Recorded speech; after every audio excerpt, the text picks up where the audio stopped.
It's a one Oh, episode finale. It was quite good. oh, I okay. mean, I'll just check that out. I'm gonna let everybody else in here. Hmm. Welcome everybody. Good morning. Good morning. Morning, Good morning. John. Good Good Junior, morning. morning to you Jeff. all. Good morning to all of you kind people.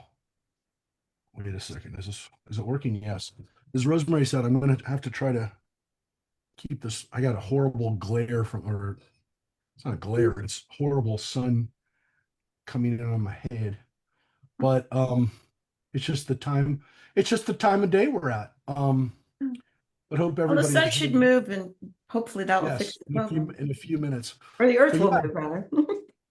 yes, that's true. The earth Hey, is hey, moving. Rabbi, Yes, did you everybody. listen? Listen to Dan Senor's thing with the gal? Podcast. Yeah, but with the gal, like just a week ago, no, a couple days ago. Gosh, what's her name? Hold on.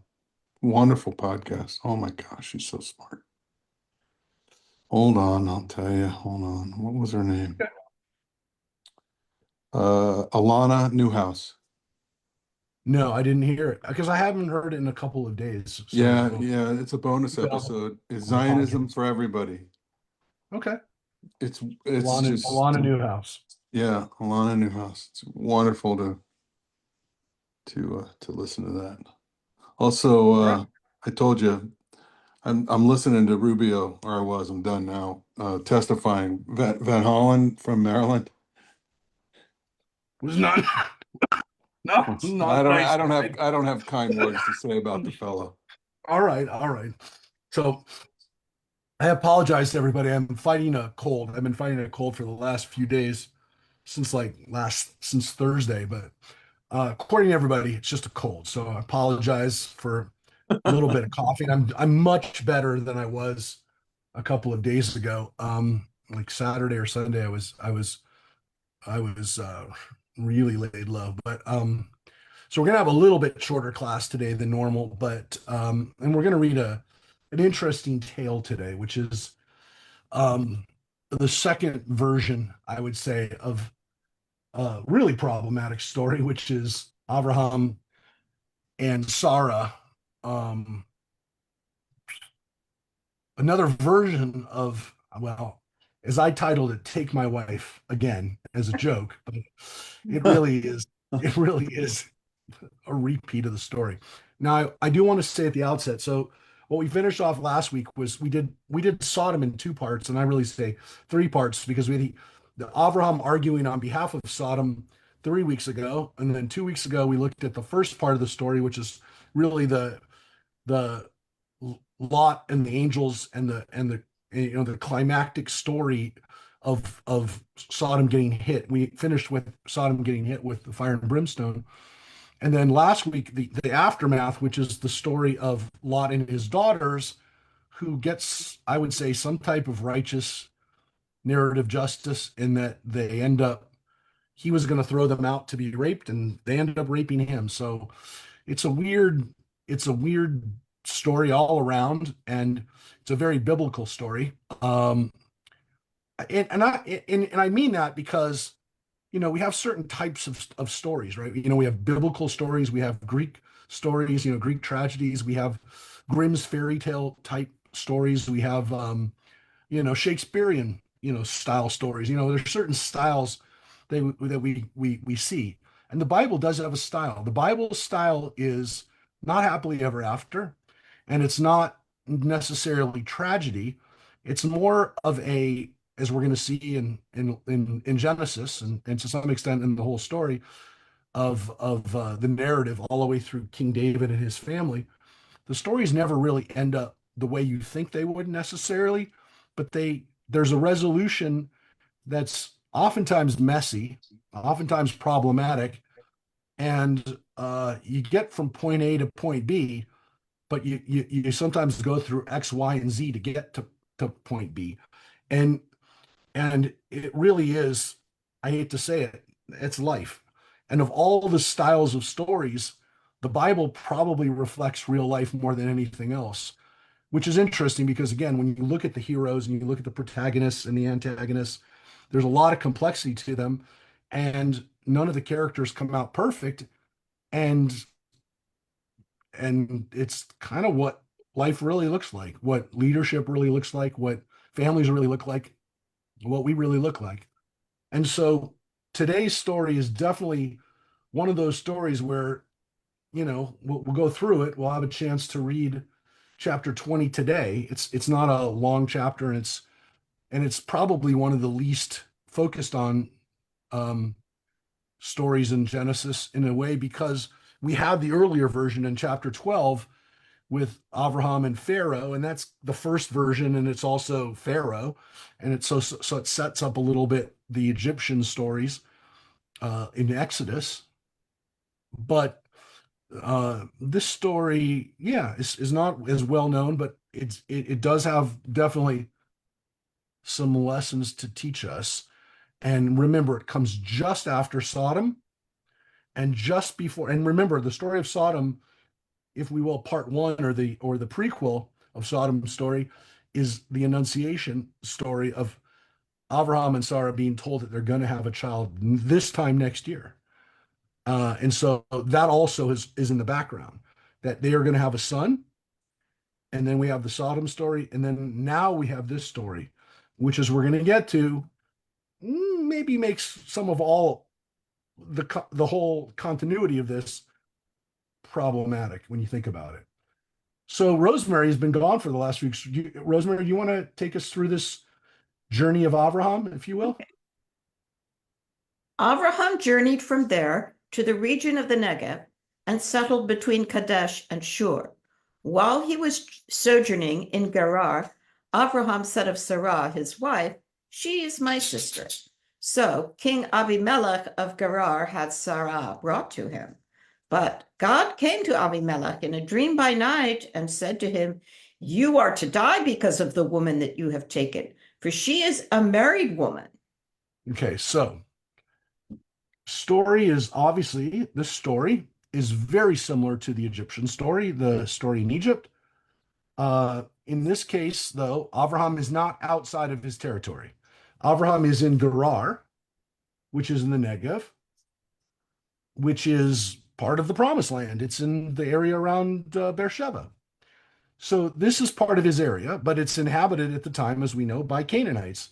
So Abimelech is a Canaanite king, a king of a city. It's not a major kingdom, but it's a city, and they had city states, and he is the king of one of those.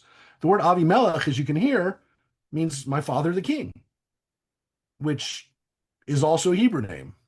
So it tells you that Canaanite and Hebrew, very similar languages, almost indistinguishable.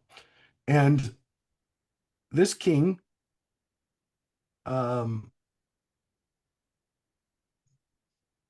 also does what Pharaoh does, which is sees Sarah, who we already know, by the way, is a senior citizen, and says, well, he takes her because Abraham once again says she is my sister. In the other story, he tells her to say that she's his sister, but here he said to people, "She's my sister," and so I'm not exactly sure why necessarily, you know, maybe she was so beautiful. I mean, the midrash is that, of course, she's completely breathtakingly beautiful. So Avimelech, of course, is going to want to have her. But in this version, God comes to Avimelech. So God actually comes to this foreign king, this Gentile king, and says to him, "Don't do anything to her because she's married." So God intervenes before anything happens. Um, Anybody want to say anything else about this? We're not told what Sarah thinks about all this. No, but we're not told about what she thinks about it in the first place either. That's consistent. Now, I will say that we do know by this language and also by the style, but you might also pick it up a little bit by the language. Look at what happens here. It says God came to Avimelech. The word Elohim is used here, which tells us that this is not the J author. This is the other author that we encountered in Genesis, which is the E author. We haven't seen him much. We've seen the P author and the J author the most, the priestly author and the J author. The priestly author also uses the name Elohim, but he will also use Adonai, the ineffable name of God. The priestly writer will use both sometimes, but the E author only uses Elohim. Now, I don't talk about authorship a lot. I'm going to talk about it here now for one really, really important reason. And again, at the end of the day, maybe it's not important because this is what we have. But if these were two different stories written by two different authors, that an editor wanted to keep both versions of them, it's not like Abraham necessarily did this all the time. There's two different versions of the story. The fact that they're both kept, though, is undeniable. So you can't just simply say, well, this is written by two different authors, and therefore, you know, well, you can't make any conclusions from it other than this was a thing that happened to Abraham maybe multiple times, but it was known that it happened to him because the argument of different authorship, one of the important things that has come up, and again with the people I studied who wrote the books on this, on who wrote the Bible, because you have two versions of the story doesn't mean that it doesn't make the story less likely. It actually makes the story more likely because you have different narrative traditions about the same story. It means that like the story existed and was well known, and that there were different versions of the story. Now, again, maybe it doesn't make a difference because they're both in the Bible and they both are there. I take a little comfort in the knowledge that maybe Abraham didn't have to do this twice, that there was two different versions of the story, like that maybe both authors had Abraham do this, but they didn't have to do it together. The unfortunate thing is the cumulative effect of both of these stories being there means that Abraham does it twice. Mark, is Yes. is there not some uh anthropology, that says, I can't think of the word, that says that sharing of one's wife or wives was a gesture of respect or welcoming? Maybe not Okay. Okay. sexually, Okay. but So there are people who've kind of like applied that to this story.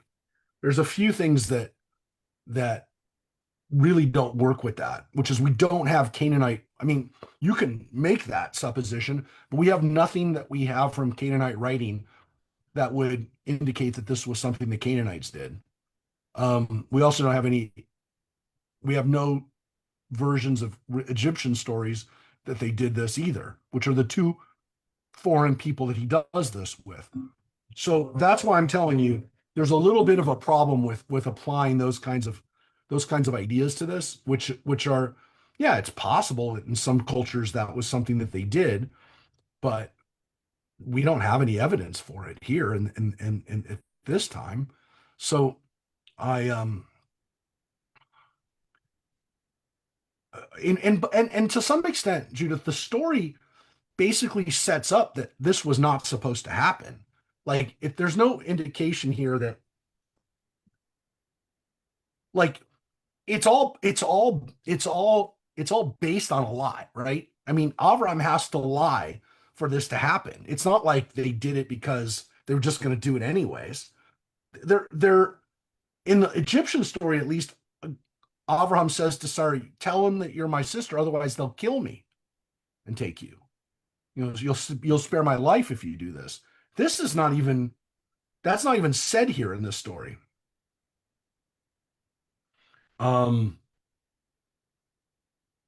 I mean, I don't know which one is. I don't even worry about which one is worse. I mean, there's two different versions of this, and this. Well, let's read it. Let's finish reading it. Now, Avimelech had not approached her, he said, "Oh, my sovereign, will you slay people, even though innocent? He himself said to me, 'She is my sister.'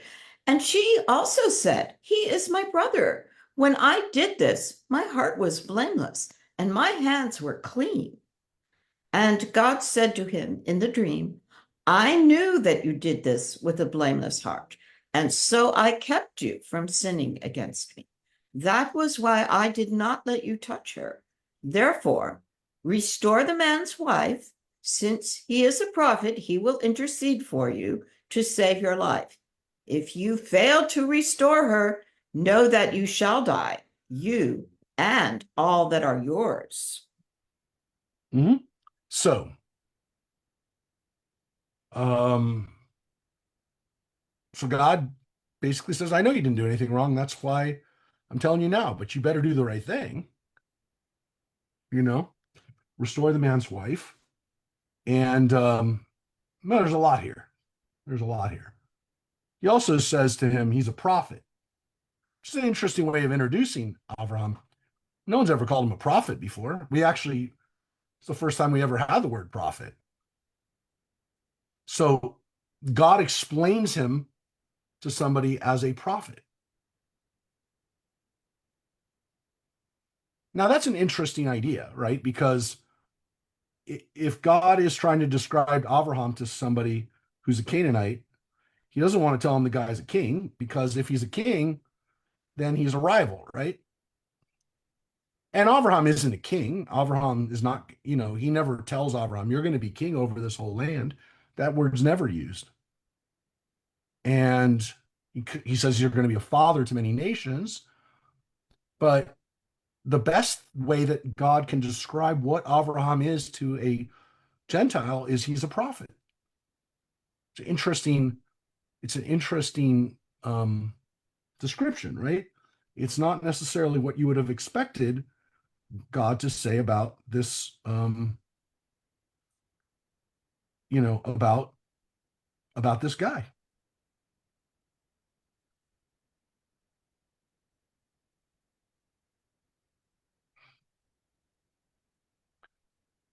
Any questions or comments before I lay something else on you? Anybody else?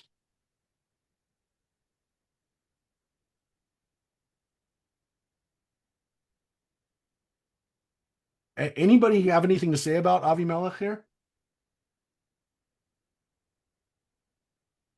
It's Anybody? interesting that God recognizes that even though he's not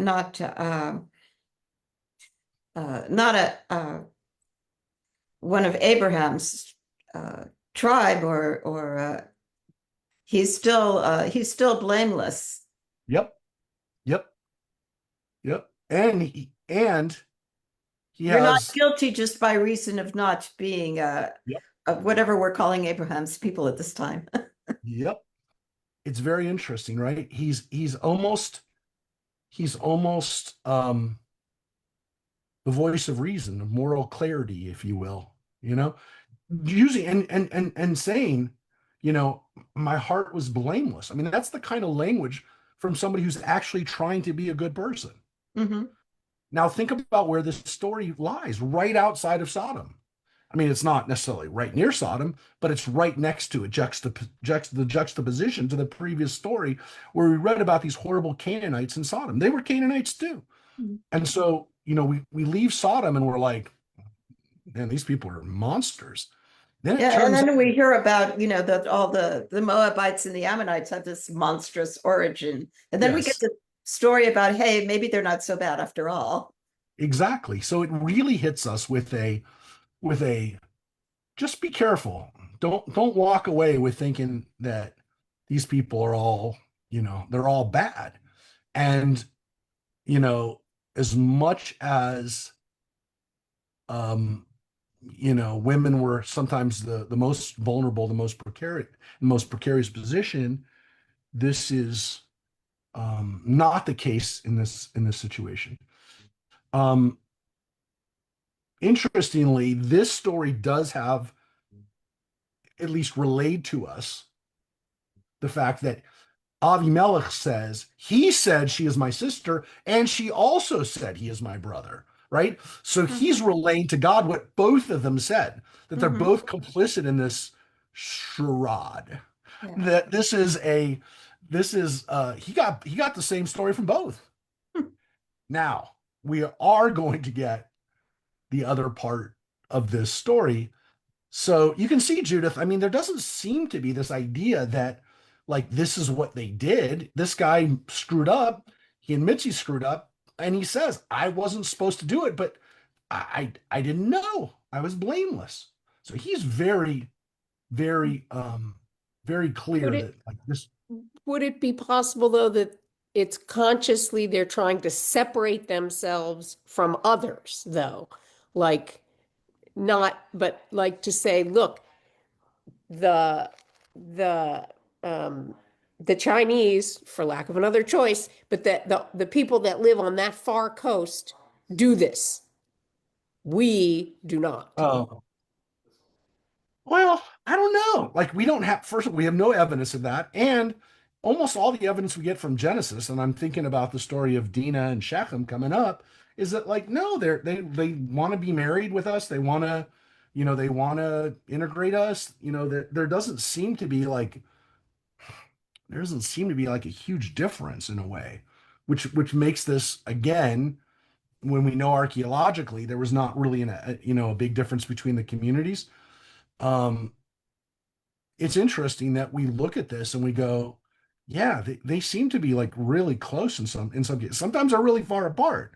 I mean, the people of Stone they're not, but again, not all Canaanites then are created equally. And this guy seems to be okay. The other guy we saw, Melchizedek, we don't know for sure he's Canaanite, but the every indication is he's a Canaanite, and he worships God. So there doesn't seem to be a consistently, hey, all Canaanites are bad necessarily, but again, God's already said their time here is still not over. But again, the line between Sodom and these people in Gerar. Anyways, so we're gonna get another Vayas scam, which is early the next morning, right? The Bible, especially in Genesis, loves to lay that phrase down on us. But again, it's in multiple authors, but the rabbis point out that when you wake up early to do something, it shows that you're committed to doing it. Get up. Early next morning, Abimelech called his servants and told them all that had happened, and they were greatly frightened. Then Abimelech summoned Abraham and said to him, What have you done to us? What wrong have I done that you should bring so great a guilt upon me and my kingdom? You have done to me things that ought not to be done. What then? Abimelech demanded of Abraham. Was your purpose in doing this thing?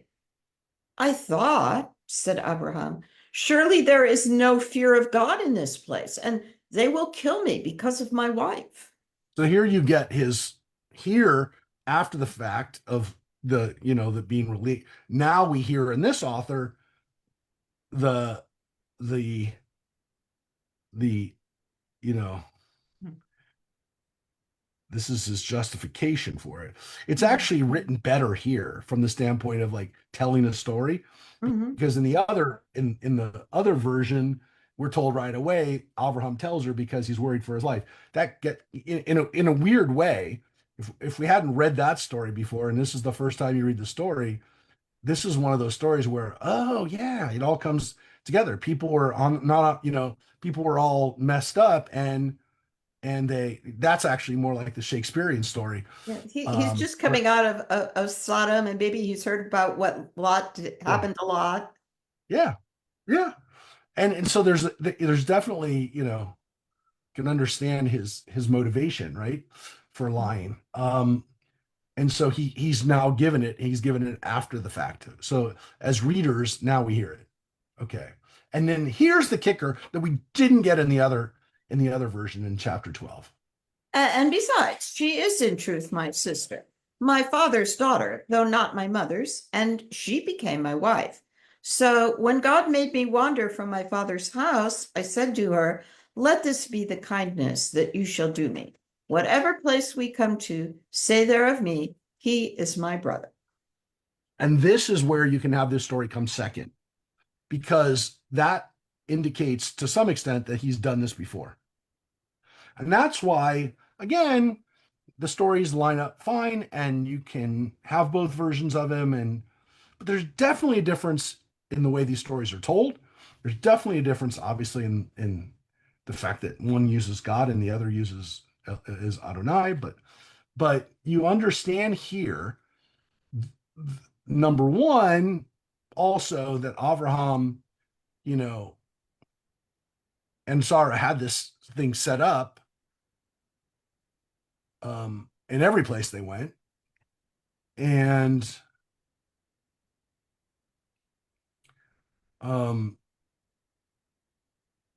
this bizarre thing that we just learned about Abraham and Sarah, that they're half brother and half sister. Not necessarily what we wanted to know about our ancestors. Yeah, so Abraham assumes that everywhere he goes, people are going to be doing this kind of thing. We don't know if then there were other times that we don't read about. Were there other times when Sarah actually had to go with the king of the town and be with him? I don't know. What's interesting here too is that Avraham is talking to Avimelech, and we don't hear Avraham talking to other people a lot. He talks to Lot a little bit. He talks to Eliezer coming up. He talks to Sarah. I don't know that he actually talks to Hagar. I'm not positive. I don't think he does. But Avraham talks to Avimelech here. And I think there's a line here that a lot of people skip over, they don't pay attention to. It's the line in 13, right? So when God made me wander from my father's house, Ka'asher hit'u oti Elohim mi beit avi. When God made me do this, start doing this. Now, there's something to me in that line which he doesn't say God called me to do this, God directed me to do this. God made me. God compelled me. God forced me to do this. I don't know what's your translation have there, Glory. You're in verse 13 when God. Hold on.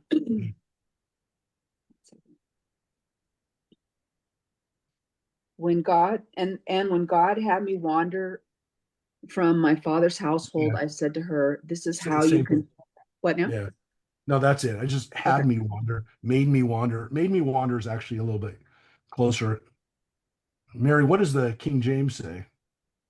King James said, when God caused me to wander. That's even more forceful. It's like he didn't even have a choice. It's the same. I mean, there's a force there, compelled. Yeah. So it's interesting when you think about, I mean, at least here's what I take away from that. That when Avraham, at least at some situations, and maybe this is not the only situation or the only way he describes it, if somebody told you that the journey that they were on, that Avraham has been on this journey now for a while, if somebody told you that God, and by the way, God's already spoken to Avimelech and told him he's a prophet, right? This shouldn't come as a surprise to Avimelech now that God, that this is God's work. That's not the issue. Avraham maybe doesn't, understand that God's told him that he's a prophet, and maybe Avraham didn't walk around telling everybody that God made me do this. But that doesn't sound like he's necessarily happy with this mission. You know what I mean? This isn't this doesn't sound like a guy who's necessarily super thrilled with the situation he's in. Maybe even ever since God made me wander, and I don't think I'm really interpreting much here, I haven't really been in a safe situation. God made me leave a safe and secure place, which I lived in my father's house. Everything was would have gone kind of smoothly. We would have kids. I would have stayed in town. I would have just lived my life. And now I go from place to place, and I never know what's going to happen in that place. I don't even know if my wife is safe in that place. To me, that's a line that carries a lot of pain and a lot of uncertainty. And I don't think I'm stretching this by saying this is not somebody who's had a really smooth life since he's left his father's house. And again, I don't think the tradition meant for it to be. I don't think like being called by God made Abraham's life easy by any stretch of the imagination. I don't think that was implied. But the way he says it here, it's really the consequences of living like this have brought him and his family into some scary situations, according to at least according to the way I read this. Right? So keep that in mind. I mean, that's how he describes, at least to Avimelech, what his life's been like. All right. Any other questions, comments? All right. Avimelech took sheep and oxen and male and female slaves and gave them to Abraham, and he restored his wife Sarah to him. And Abimelech said, "Here, my land is before you. Settle wherever you please." And to Sarah he said, "I herewith give your brother 1,000 pieces of silver. This will serve you as vindication before all who are with you, and you are cleared before everyone." Wow. Well, that's similar to the whole Egyptian debacle, right? There's a payout. They get paid. Mhm. And this one's even bigger in the sense that Avimelech says, settle wherever you want. You can settle wherever you want. Bring your flocks. It's all yours. Any place you want to live. So he gives them property. He gives them slaves. He gives them sheep and oxen. And he gives them money. So this is a huge, if you will, win for Abraham. It becomes, again, another example of a payout. Mhm. And he says, literally, it's a vindication, right? And you can see that the phrase in Hebrew, which is kasut einaim, which is a covering of the eyes, is perhaps a phrase, an idiom that was used in those days where people said, "I'm going to sweep it under the carpet, I'm going to make it go away. I'm going to cover eyes. We didn't see this. Nobody saw this." So that's what we think the idiom means. But nothing happened. Nothing happened here. So it's an interesting story of how Abraham at least makes one ally. Notice, by the way, too, he what does he say to her, right? I give your brother, he doesn't say I give your husband, Mhm. give your brother 1,000 pieces of silver. Mhm. So that's an interesting little phrase too, right? I give your brother. So It seems bad that he's rewarded. She should get the $1,000 or the 1,000 money. yeah, yeah. But you're cleared. That's the way we It's clear you, not, right? we haven't gotten to the part yet where women's property rights are validated. So Are they validated. didn't really have any. Okay, there we go. That's right. Now watch what happens when Abraham gets paid off. Abraham then prayed to God, and God healed Abimelech and his wife and his handmaids, so that they bore children. For God had closed fast every womb of the household of Abimelech because of Sarah, the wife of Abraham. Whoa. This is a weird way of telling the story because the punishment already happened and we didn't know. Well, Well, it would take 9 months for them to find out, right? yeah, so how long did this go on for, right? Yeah. So, and he's with her for like, would that be an extended period of time that he was with her and that nothing's happening? Mhm. Um, Or at least like 2 or 3 months to have it clear that nobody was getting pregnant. yeah. So this is an interesting little, of course, this is They're not interesting. they're not Interesting. thinking in that kind of literal way of storytelling now. Exactly. That's without doubt. But they're also hitting us with this idea that Sarah, a woman who can't have children, is now inadvertently or again without being a victim of this, is now struck the whole city with infertility. Hmm. So look, Sarah, I mean, you don't. I do know that when you're struggling with infertility, it's hard not to resent people who could just have their babies. Yeah, yeah. Well, here's the interesting thing: that power ends up essentially. It's almost as if she in yeah. I mean, she essentially, through her, the whole city becomes infertile. It's almost like a uh this, because of her infertility up to this point, and being the victim of this, then the infertility gets visited on it on people, because it says that they had it. It has to be removed because it had happened. God had hit these people with infertility. Now, of Even course, though Avimelech hadn't done anything. correct. And again, the reason we're going to read the beginning of chapter 21 right now is because in the next scene, she has the kid. So the weird thing about this is, well, there's a lot of weird things about it, but one of the weird things I'm going to point out to you is that in almost the last act of Sarah's infertility is a massive plague of infertility on people because of her.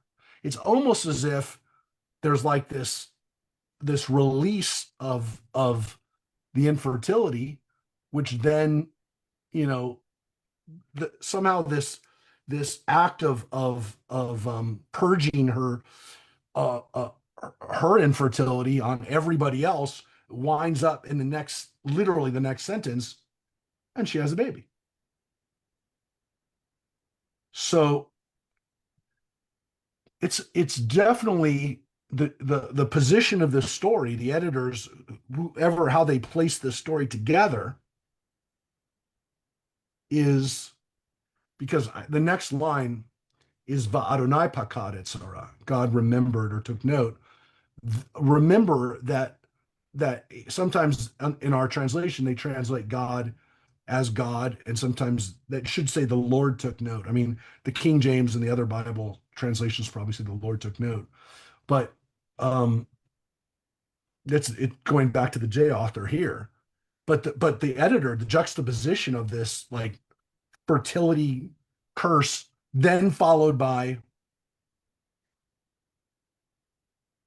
Sarah being freed to have the baby, because they're definitely, this phrase Atzor Atzar Adonai Be'ad Kol Rechem, that God closed fast, or God sealed the womb, the Rechem. Rechem means womb, which by the way is also the root for the word mercy. El Malay Rachamim, God filled with mercy. The word mercy and womb are the same in Hebrew. Um, God has done this. God has closed her womb to some extent, and the wombs of the people in Gerar before the curse is lifted. Very interesting. Any comments on the Avimelech story before, again, you saw what we're going to get into. We're going to finish with today. which It's is the just very interesting. The word for mercy and womb are the same. yeah, yeah, That's and very interesting. it's based on I think a really important idea we have in Judaism, which some people point to the when we're looking for the more feminine, the divine feminine language, or the language of feminine in the Bible. Obviously, Shekhinah is one of those words, which is a feminine form of the presence of God. But the word rachem for and by the way, it's the same in Arabic, Rahman, when you hear somebody's name is Rahman. Um, uh, the idea that mercy is expressed through the ability to give birth. Obviously, it was seen as both a kind of the highest level of divine mercy if somebody could have a baby successfully, but also this idea that God through conception, is manifest through birth, gives birth to the world, gives birth to new life, and so to some extent, mercy is oftentimes connected with creation and with the bringing into the world of something um amazing, right? Which is the new possibilities, and so it is important. That's really a wonderful thought. That's really nice. Yeah, rachem, Yeah. rachem. And we use the word today, in Yiddish we say rachmanis, which means mercy. You need to give somebody some rachmanis. It's like giving them some grace, giving them some consideration, giving them mercy. And rachmanis, and I mean, it's from rachmanut in Hebrew.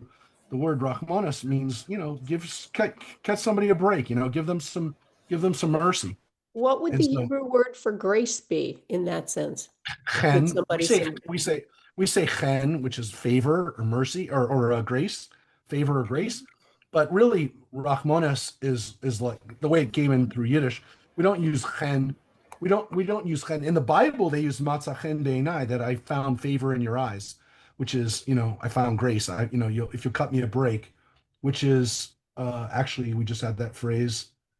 Um, um we had that phrase somewhere here. Um, I can't remember where it was, but yeah, if I found favor before you, we have that phrase. But I'll point it out the next time we have it. It's a common phrase in the Bible. But yeah, there's a difference in, like, if you find favor in somebody else's eyes. We don't usually say may you find mercy in their eyes, but you give mercy to somebody is definitely a phrase that we have. Now, any other questions about Avimelech? Because now I we're don't going have to. any questions, but I have a couple of comments, if it's Yes, okay. please. Uh, Yes. First, I look for parallels here in uh, Abraham's nature, and uh, he, when I go back to when God had the covenant with Abraham, I was remembering that he was incredulous, or at least he wasn't in complete didn't have complete faith in his agreement. And I notice he does this here, where he doesn't have faith that God will protect him in this land, that he has to come up with this story, that he doesn't feel like he's going to be part of this deal. And then so he comes up with You're this. absolutely right. His fear created the very danger he tried to avoid, right? Exactly. And And then I think about, so he's consistent. But then I think, well, because God's part of the deal wasn't delivered either. Sarah yep, isn't pregnant yet. yep, And, yep. and then I think about Well, the wait, idea. but for that, wait, I just want to tell you something. That is that exact point, which I didn't know. I mean, we get to it here or get to it when we read the next. Yes, the point is that in the next line they have the kid. You're right. Until God delivers on his promise, which is you're going to have a kid with Sarah, you're right. He can have that doubt, that faith that he should have, you can make the argument, and the rabbis do make that argument. They do traditionally make that argument that clearly he's still having a problem learning how not to be, fearful and how to have faith. But to some extent, because it hasn't been delivered to him yet, he's a little bit off the hook. But I mean, we can also say, hey, he's a human being, and the hero of faith that we have in our tradition, clearly the Torah says he's still morally he's not perfect. Right. So if And the I father of faith isn't perfect, then you don't have to be perfect either, obviously. and I think that the authors are reminding us of this covenant when they start talking about the word seal, as in seal the wombs and Yeah. seal, make a covenant, put a seal, a stamp of Mhm. of that. So I think that there's this. They want us to go back and think about the original covenant and the stamp or the seal of agreement, and then the sealing of the womb. And then I have That's a great one point. one other point is that I am. This is not interpretation. This is just me personally. I am always amazed at my reaction toward the indiscriminate punishment that God gives. It seems like there's a lot of people always get punished or potentially punished for things other people do. And I can't shake that. I mean, I know that we're not supposed to understand everything that God does. I accept that premise, but at the same time, I've also have this sense that you mean all those people, died in Sodom. You mean all those people don't get to have children because of something that somebody didn't do.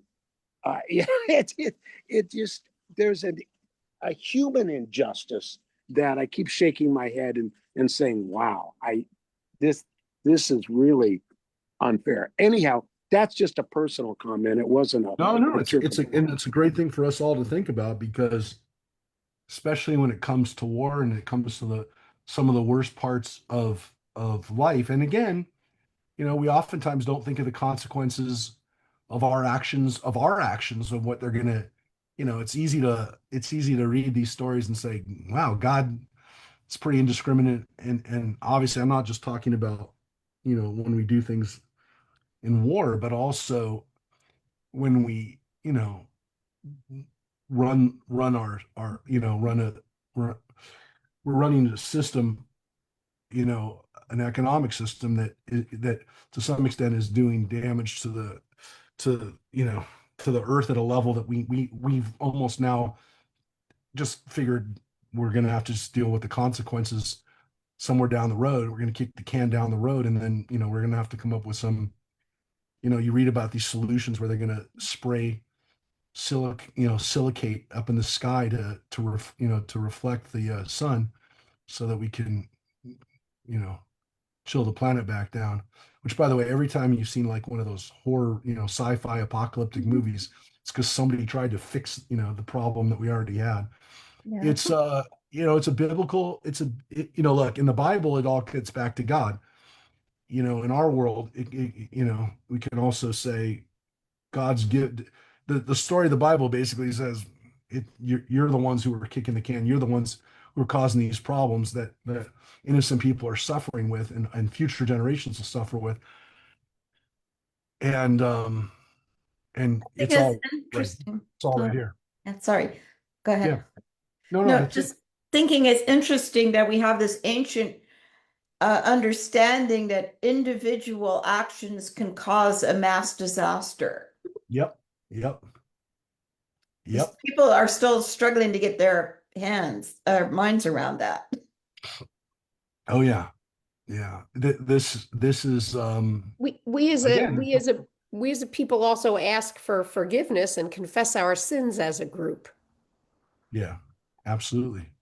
The tradition on high holidays of doing this as a collective reminds us of that connection. But yeah, but there's other issue of how one person can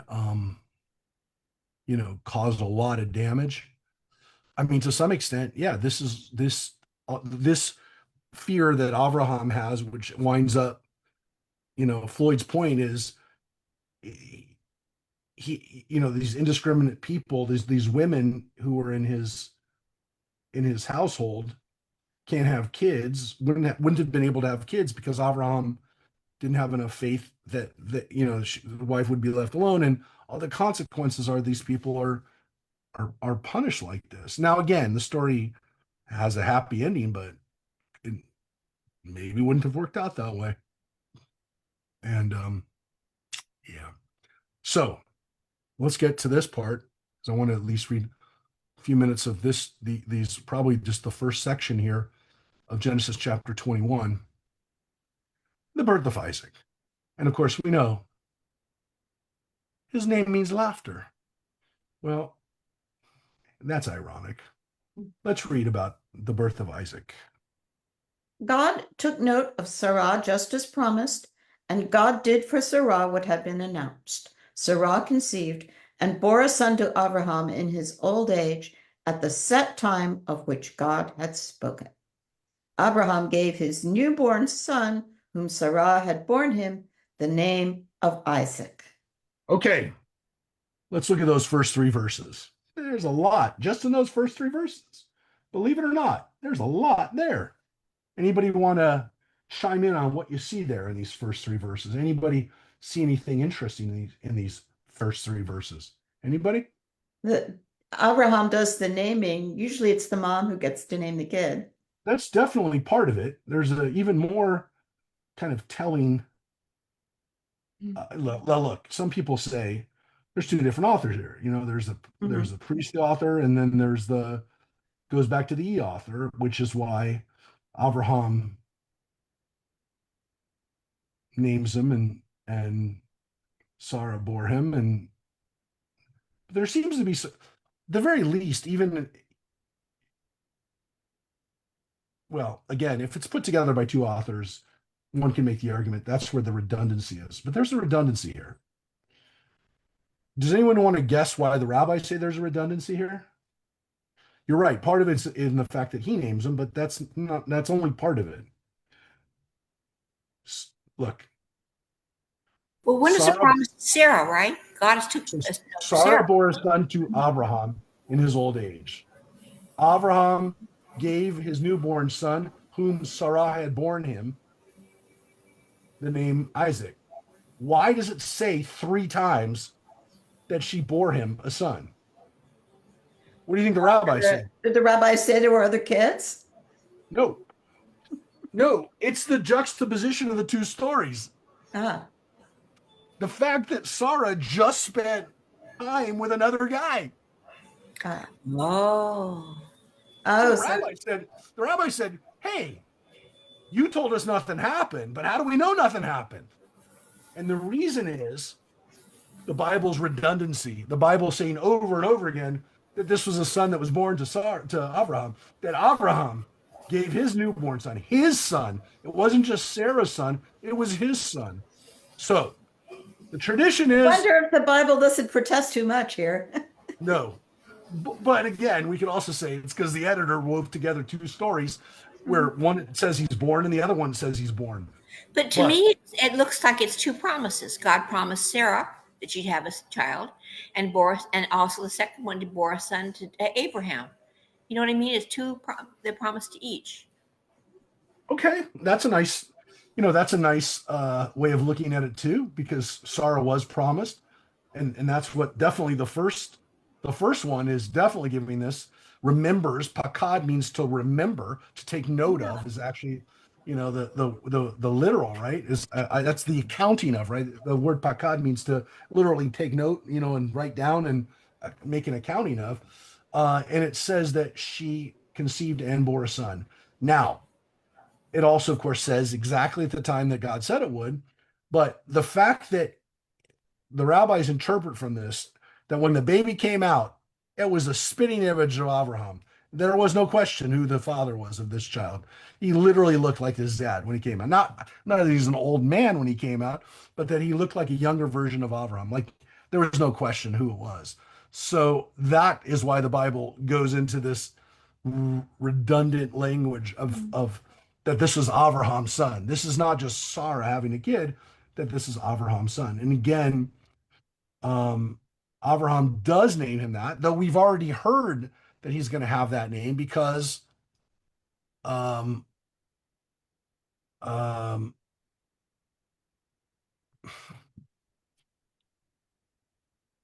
yeah, they've already laughed. Both of them had laughed. Abraham had laughed in one version of the story, and Sarah had laughed in the other story. People remember the Sarah laughing, right? But we're not quite done with that laughter either. But again, the irony is that Isaac doesn't really live a life filled with a lot of laughter. We don't know a lot about Isaac. I will tell you that we're going to read about him in the next four. So we're in chapter 21. So we're introduced to Abraham in chapter 12, and we're going to be with Abraham for a couple more chapters. It overlaps with Abraham, but Isaac, Abraham goes to about chapter 25. Um, Isaac, we're just introduced here in chapter 21. But already by chapter 25, we're introduced to Jacob and Esau. Maybe there's 3 or 4 chapters about Isaac. I would say that of those 3 or 4 chapters, they're not mostly about Isaac. One of them is more about Rebecca. The next chapter, chapter 22, or chapter 23. The only real chapter about him is the chapter 22, which we're going to get to soon, which is the Akedah, the binding of Isaac. It's the only time we really hear anything about Isaac. Isaac doesn't get a lot of chapters. He doesn't get a lot of information. We're going to read, as we said, about 13 chapters about Abraham. You get about 4 chapters about Isaac, and we get about 30 chapters about Jacob and Joseph and the family. So, I mean, some people say he's the middle child, even though they're generations. He's the middle child that no one's paying attention to. They pay attention to Abraham, they pay attention to Jacob. They don't pay so much attention to Isaac. We're going to talk about Isaac over the next couple weeks. He's kind of the forgotten patriarch. He's the patriarch that kind of, if you blink, you miss him. But he's obviously an important patriarch. He's somebody that possesses some important lessons for us that we have to kind of squeeze it out because it's like that. There's not a lot of stuff there, so we're gonna put that through the juicer one more time. We're gonna really squeeze out the juice out of this because we don't get a lot. We're not gonna get a lot from the Bible. And well, anybody else want to say anything about these first 3 verses, the introduction of Isaac? This is the culmination of, the last 9 chapters. We've been waiting for Abraham to get what God promised him, which is a son. I mean, he had a son, he had Ishmael, and seems kind of excited about that possibility, but God says, no, this isn't it yet. You still got it coming. And he's finally got it coming. He's got it. This is it. He got it. This is what he was promised. Isaac. Which, by the way, will make the next chapter, chapter 22, even more powerful for you now that you've read this story. And now that you see how much Isaac's birth was a culmination of the promise that Abraham had. And when Abraham is told, we'll get to it, but you know the story. Read it every Rosh Hashanah. The Akedah. Now you understand why the story is so powerful. Now you understand why we have to read it at Rosh Hashanah to really, really dig deep into what it means to have faith, what it means to be a human being, what it means to get what you thought you wanted and find that it's not maybe yours. I don't know. These are all things that the Akedah, we'll get to it, I promise. It'll be heavy duty. Not next week, but the week after, we'll get to the Akedah. Anyways, the the first 3 verses. We're going to read a few more verses today about the breasts. And when his son Isaac was 8 days old, Abraham circumcised him as God had commanded him. Now Abraham was 100 years old when his son Isaac was born to him. Sarah said, God has brought me laughter. Everyone who hears will laugh with me. Now, this is a different way of saying what she had said before, which was, are you kidding me? I'm going to have a kid. People are going to laugh at me if I tell them that that I'm going to have a kid. But now she says, God has brought me laughter, and people will laugh with me or for me, but not at me. Yitzchak li. And there's this understanding that people are going to be happy for her. This is a joyful experience. And again, I mean, I'm sure there's ways to read this, and I'm sure there's even traditional ways to read this, that this is, because of the Akedah, because of the, the situation that, again, Abraham's going to think this is all going to get taken away, that there's a element of doom even here in this, but it really does seem joyful. It really does seem like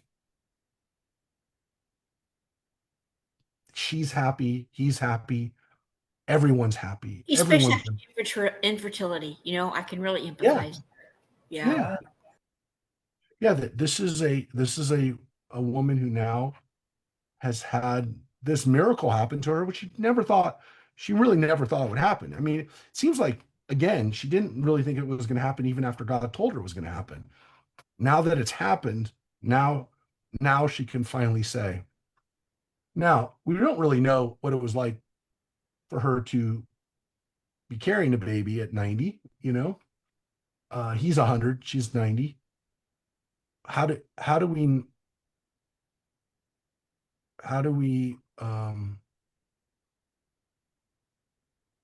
think? I mean, Right. she's going to be pregnant for several months, right? People are going to see that this 90-year-old woman is carrying a baby. I mean, that itself would have been, whoa, what's going on here? Yeah. You use the word miracle. In modern times, yes, that would be a miracle, right? But God made a contract, made a covenant. He made a contract, and he performed. So it's not a miracle. God did his job. A miracle would have been something that happens and maybe shouldn't have happened, right? That type of thing. But in this case, the authors are saying, well, he was Yeah, it but was obligatory. but John, He you would can have been still in breach if he hadn't. I know what you're saying. He has to deliver on it, but what's delivered to us, even if it's promised, is still a miracle. I'm going to give you an example. I mean, the Bible is filled with them, but one would argue that Israel, we would say, some people would say, well, Israel was promised to us 3,000 years ago. Now, if that's the case, David Ben-Gurion, who was an atheist, famously said that if you don't believe in miracles in Israel, then you're not, then you're insane, because you can't simply say, well, okay, it's promised, so you have to deliver. You can promise, or the realization of something can still be miraculous, and you go, okay, well, God gave me a miracle, God promised me a miracle, but God actually delivered the miracle. I mean, again, I guess No, people. no, I don't agree with you at all. Those are apples and oranges. We're talking So, about God here. We're not talking so, about David Ben-Gurion. I understand, but do you understand that if people look at Israel's modern history, they would say miracles have happened to Israel in the last 80 years, right? The miracles. There's not, you can't Anyway, simply say, yeah. hey, this is just normal stuff has happened, right? So that's why people say, even again, the atheists, that miracles have happened. But just because something is promised to you, or just because, I know what you're saying, if God says it's going to happen, it's no longer a miracle. But God making something happen that it shouldn't happen is still a miracle, right? You said it again. What do you mean shouldn't have happened? A 90-year-old woman shouldn't have had a baby. In modern times, sure, but this we're talking about anyway. I don't want to go down a rabbit hole because everyone's No, probably, no, you but know, understand that the Bible was, she's saying it too. Sarah's saying, nobody, it's not a nobody. miracle if God does it because God can do anything. Well, then But there then- are no then- miracles at all, then because there God does are no everything. miracles. There are no miracles. Rosemary, I would tend to agree with that statement then. Then there is not a miracle. The miracle, when we say something's a miracle, we generally mean it's something that's supernatural or something that defies rational explanation, right? We'd say in a positive way, by the way. We don't really have a good Eh, word for the Acts of anti-biblical. That's God okay. is the Moving on. traditional We one. we don't need to beat this So, one so, down. I just so it's almost by definition a miracle if a 90-year-old woman has a baby. So it's not supposed to be. That's, again, I know what you're saying. If God does it, but then nothing is a miracle. Then there is no miracle. So a miracle has to be like defined as something that wasn't supposed to be. So I just think the author would have written, as God promised, brought forth a miracle of childbirth to Sarah, something like that. That's all. Anyway, moving on. Don't. so I- so Couple other yeah. things. One is it's interesting to me how, using or piggybacking on what John says, that if there's a covenant, if there's a contract, and if there's a contract, then there's a product to be delivered or a service to be delivered. And it's interesting to me how English has so many similarities between um, a product or something and childbirth. When we talk about delivery, when Delivery. we talk about a contract or contractions, when we talk about all of these things, it seems like it goes back to this agreement that God had with. No, I'm not saying the etymology is there, but it's interesting how in our modern day how we use legal terms in talking about delivery of babies. Yeah, I wonder if that was. I mean, I wonder if there's a connection not to the biblical language, but in the English language, whether there was something that linguistically the etymology of these words in English were connected to contracts. I don't know. It made me think about that. The other thing is maybe this is a follow up to my other comment about the indiscriminate punishment of God. That the lesson here is that um, Abraham and Sarah should have been, or their patience was the thing that was rewarded. Wasn't Abraham's impatience when he left his home punished? And so here they waited, and sure enough, the longer they waited, in this case, 100 years for Abraham, um, Mhm. his patience was rewarded, and maybe that's one of those things that, oh yeah, it looks indiscriminate, but if you're just patient, you'll see the wisdom of it, or you'll see the justice of it. So maybe this whole idea of being patient is one of the lessons here. Well, there definitely is in the story of having a child, at 100.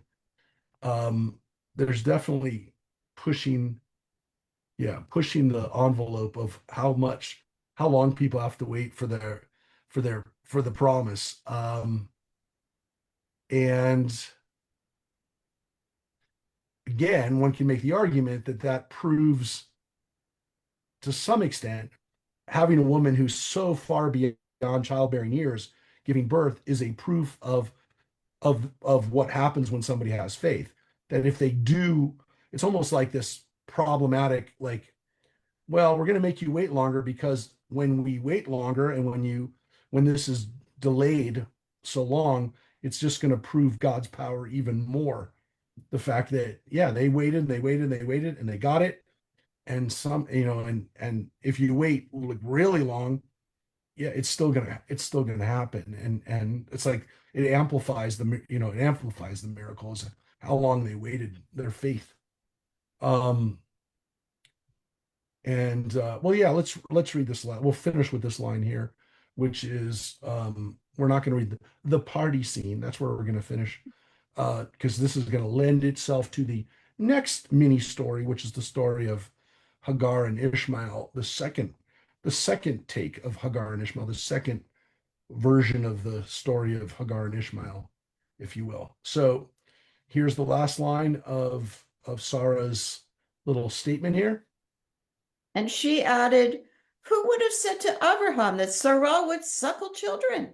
Yet I have borne a son in his old age. And that's her little saying, her little song, her little poem, if you will, which is what's Glory, what's your translation have for that last line for line 7? Okay, hang on one second.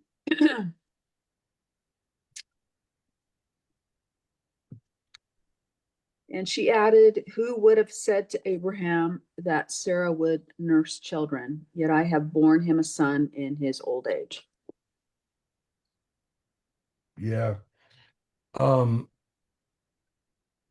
I think and Mary, what does the King James have for suckle or nurse?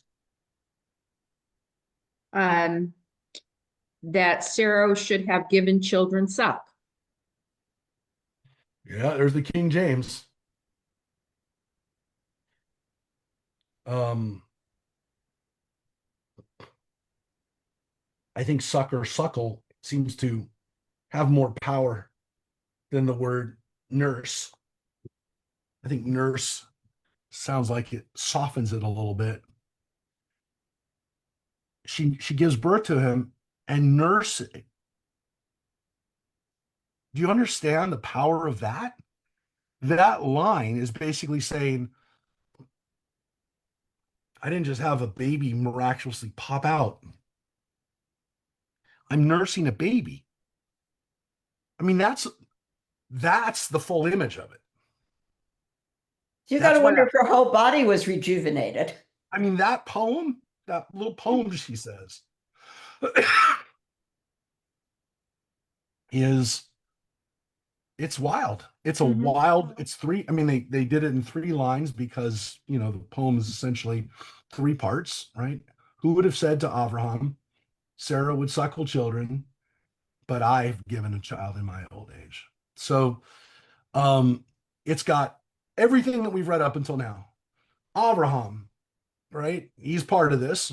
I mean, not just the father, but the all the stuff that he's gone through to get to this moment. And here's Sarah, who's nursing a child, not just gave birth to him, and then, but I gave birth to him in my old age. And so it's like a perfect summary of how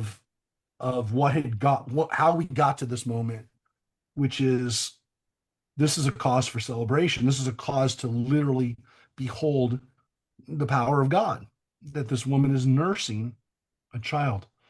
Because, I mean, not that you needed to know that, but the Bible tells us that. The Bible tells us that that's what happened there. I mean, not that like a 90-year-old woman giving birth to a child, and it's supposed to be crazy. It's supposed to be irrational. It's supposed to be somewhere where you go, that's a miracle. When you know that, and then you see this woman nursing a baby, like, wow. I mean, like, because it's almost as if to me, if it just simply said she had a baby, then it's almost like, not that they had in vitro fertilization and surrogate babies and those, I mean, they didn't have that kind of thing, but it almost makes it medical, like like a procedure. This is the messiness of delivering a baby, nursing a baby, and you're nursing it every day. It's not like you just gave birth and it's over. You birth a child, and then you have this child nursing. It's an amazing scene. It's an amazing scene because it's not one act, it's not one moment. And that's, of course, the lesson of what it means to have a child, which is the miracle of having a child is not over the moment the child is born. It's every day of the child's life. And it's why that story of the Akedah that we're going to get hit with in the next chapter, literally, this is verse 7. Wall streets by the house. We're going to get 27 verses, and then we're going to get to the Akedah. We're going to get to the binding of Isaac. So we get this, and then 20 something verses later, we get, and now you got to sacrifice him up on a mountain. That's the Bible. And again, it's going to be softened a little bit because we're going to read the story of Ishmael in the middle, in the meantime, in between. But just keep that in mind. I mean, and again, reading it over several weeks, you get the force of this, which is this moment right now, as we end today, is a woman who's had a miracle, her whole life that she didn't think was going to happen has now happened. Rabbi, is there an explanation why the word children is used as opposed to child? That's a good point. Well, that's what it says. But I think it was more of an idiom. I think hene kavanim, which is actually hene kavanim means to suckle it. It means to be able to suck, to have a child, to have any child, suckle. I mean, it's like I'm nursing now. It doesn't mean like, you don't have to say I'm only nursing my child. I mean, back in those days, obviously you could have a wet nurse that was nursing lots of children. But I think it's the phrase, right? They wouldn't say Henikah Ben. They wouldn't say I suckle a son. Yeah, it is an interesting phrase, but it is that. And in the next line and the next not line, the next line of the poem, then the next phrase, the next part of the phrase, it is a singular. It is one child. So Henikah Vanim, I mean, I guess she says, to some extent, that's the phrase. Suckle. I can suckle children now. So maybe she did. Maybe she was a wet nurse to others. I don't know that there's a midrash that she had so much milk that she gave it out to others. But that would be a good one, actually. You know what? There might be. I'm going to look. I'm going to see if there's a midrash that Mama Sarah was able to do this for other people at the time. But yeah, it's that's like part of the story that to me, like if it just said she had a baby, that would be, normal. That would be kind of like, okay. But the fact that she says this line about suckling the child and nursing, to me, it just like it makes it real. It makes it messy. It makes it powerfully human, and it makes it even more, again, the lesson of what a child really is, which is, a miracle, but also a responsibility and something that she never thought she was going to be able to enjoy on her own. So it's a great way to end on a happy note that, and if you see a 90-year-old woman nursing a child today, wow, take a picture for me. No, I don't take a picture for me. I don't need to see that, but it's a miracle, I guess.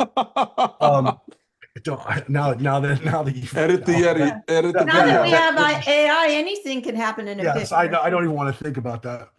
Anyways, really, the happy ending is, this wonderful brother and sister just had a baby together.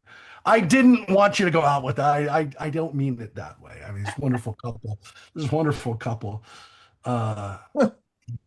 Yes, I guess what we can say is that Isaac lives a long and a long life. He lives longer than his father or his son. So whatever possible genetic issues he had, he does, by the way, he does have at some point in his life, he has, maybe it's congenital, but he has some kind of blindness, but he does live 180 years, really long time. All right, everybody, take care, and we'll see you tomorrow night. We're talking about American Jewish history now for the next couple weeks. And coming up on the 19th, we're going to have we have confirmation that Mikey Palker is going to be leading services. He's one of the associate rabbinic candidates. He's going to be leading services on the 19th of June. That's 2 weeks from now, 2.5 weeks from now. He'll be at Temple Beth ME, and he does music all around the country, lots of camps and things like that. So Will hopefully you you can be- join us on the 19th. Will you be I will with be there. him? Yes, I will be there. Yes, I'm very much going to be there. I'm there to evaluate and to enjoy the experience. Hey, Rabbi, So don't go please- for a sec. Please be there. Yes. Yes. No, I want to talk to you once everybody's out. Okay. All right. I'll call you. Okay. Bye, Bye, everybody. Bye, everybody. Thank you. See you Bye. tomorrow night.